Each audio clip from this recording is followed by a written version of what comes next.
नमस्कार दोस्तों, आपका हमारा चैनल कृष्ण अनमोल विचार में हार्दिक स्वागत है।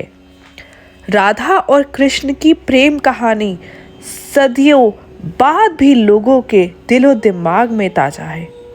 एक ऐसी प्रेम कहानी जिसमें किसी ने कृष्ण भक्ति की राह देखी तो किसी ने इस कहानी को विरह का गीत समझकर गुनगुनाया। कृष्ण और राधा का प्रेम जितना चंचल और निर्मल रहा, उतना ही जटिल और निर्मम भी। सदियों से भले ही कृष्ण के साथ राधा का नाम लिया जाता रहा है, लेकिन प्रेम की ये कहानी कभी पूरी नहीं हो पाई। आज भी ये सवाल लोगों को कचोटता है कि राधा और कृष्ण का प्रेम कभी शादी के बंधन में क्यों नहीं बंध पाया। जिस शिद्दत से कृष्ण और राधा ने एक दूसरे को चाहा, वो रिश्ता विवाह तक क्यों नहीं पहुंचा। क्यों संसार की सबसे बड़ी प्रेम कहानी विरह का गीत बनकर रह गई। क्या वजह है कि राधा से सच्चे प्रेम के बावजूद कृष्ण ने रुक्मिणी को अपना जीवन साथी चुना था।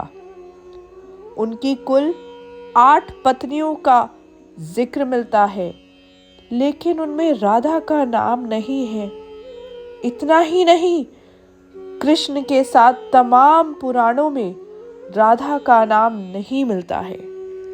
ऐसा कहा जाता है कि राधा धरती पर कृष्ण की इच्छा से ही आई थी। भादों के महीनों में शुक्ल पक्ष की अष्टमी के अनुराधा नक्षत्र में रावल गांव में एक मंदिर में राधा ने जन्म लिया था।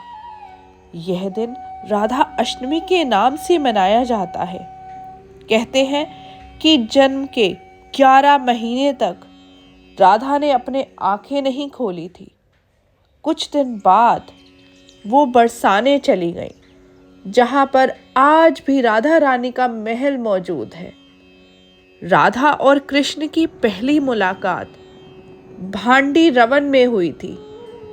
नंद बाबा यहाँ गांव चराते हुए कान्हा को गोद में लेकर पहुंचे थे। कृष्ण की लीलाओं ने राधा के मन में ऐसी छाप छोड़ी कि राधा का तन मन श्याम रंग में रंग गया। कृष्ण राधा की नजरों में ओझल क्या होते, वो बेचैन हो जाती।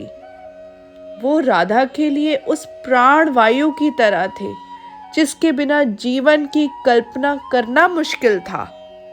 क्या आप जानते हैं कि राधा को कृष्ण से विरह का श्राप किसी और से नहीं बल्कि सुदामा से मिला था। वही सुदामा जो श्री कृष्ण के सबसे प्रिय मित्र थे। सुदामा के इस श्राप के चलते ही 11 साल की उम्र में कृष्ण को वृंदावन छोड़कर मथुरा जाना पड़ा था। श्री कृष्ण और राधा गोलोक एक साथ निवास करते थे। एक बार राधा की अनुपस्थिति में कृष्ण विरजा नामक की एक गोपिका से विहार कर रहे थे। तभी वहां राधा आ पहुंची और उन्होंने कृष्ण और विरजा को अपमानित किया।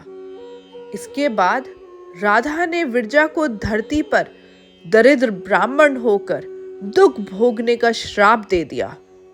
वहां मौजूद सुदामा ये बर्दाश्त नहीं कर पाए और उन्होंने उसी वक्त राधा को कृष्ण से बरसों तक विरह का श्राप दे दिया।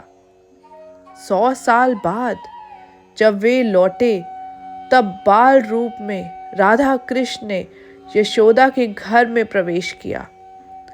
वहां रहे और बाद में सबको मोक्ष देकर खुद भी गोलोक लौट गए। कृष्ण की होकर भी उनकी ना हो पाने का मलाल राधा को हमेशा रहा। अंतिम समय में जब राधा ने खुद को अपनी अर्धांगिनी ना बनाने का कारण कृष्ण से पूछा, तो कृष्ण वहां से बिना कुछ कहे चल पड़े। राधा क्रोधित हो गई और चिल्लाकर ये सवाल दोबारा किया। राधा के क्रोध को देख कृष्ण मुड़े तो राधा भी हैरान रह गई। कृष्ण राधा के रूप में थे। राधा समझ गई कि वो भी कृष्ण ही है और कृष्ण ही राधा है। दोनों में कोई फर्क नहीं है। राधा कृष्ण की ना होकर भी आज भी उनके साथ पूजनीय है। राधा कृष्ण की प्रेम की ये कहानी अधूरी होकर भी अमर है। यही वजह है कि हमेशा श्री कृष्ण का नाम राधा से जोड़ा जाता है। हम सदैव ही राधा कृष्ण बोलते हैं। वृंदावन में भी राधा कृष्ण की ही मूर्ति है। हम श्री कृष्ण का नाम प्रेम से राधा के साथ ही जोड़ते हैं। जय श्री राधे कृष्ण। राधे राधे।